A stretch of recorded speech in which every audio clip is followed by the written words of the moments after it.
Amid claims by U.S. President Donald Trump of Christian genocide in Nigeria, two human rights groups have urged the federal government to strengthen security and tackle ongoing attacks in the country.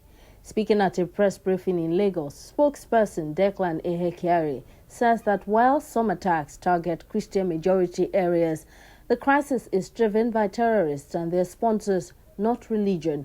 He warns attempts to frame it as a religious conflict risks fueling suspicion and dividing the nation. The groups call on the U.S. to respect Nigeria's sovereignty, working through diplomacy, intelligence sharing, and development support rather than threats. They also urge the Nigerian government to step up efforts to identify and apprehend masterminds, including financiers and foreign backers of insecurity. There is no single country in the history of the world where U.S. military intervention solved internal security challenges. Instead, those nations were left in ruins, disunity, and humanitarian disaster. Nigeria cannot and must not become another destabilized theater of global power play.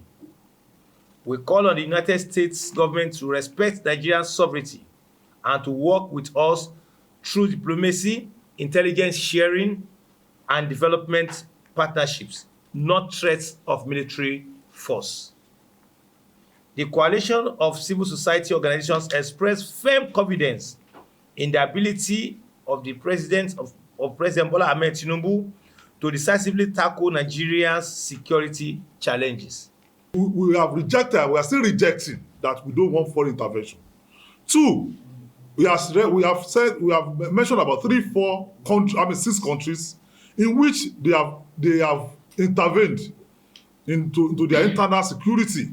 Today they are worse off than when America intervened. As people who are enlightened, we know what the intentions of those people are in our country, and that's why we are rejecting it for their economic benefits. And we say that with what Mr. President is doing, we are sure that definitely we'll get it right with the advice given. We also think this is a wake-up call to the leadership in the country that not only should we discuss the negative implication of intervention of America as a government and its forces in our security situation, but also a clarion call on the leadership, particularly President Bola Tinubu, to ensure that it now tackles, because the first priority of any state is the security and welfare of its citizens. And I'm happy about the responses that we are beginning to get, aftermath of that call by the United States President. And I think it is important that Nigerians also support the effort of government in tackling insecurity.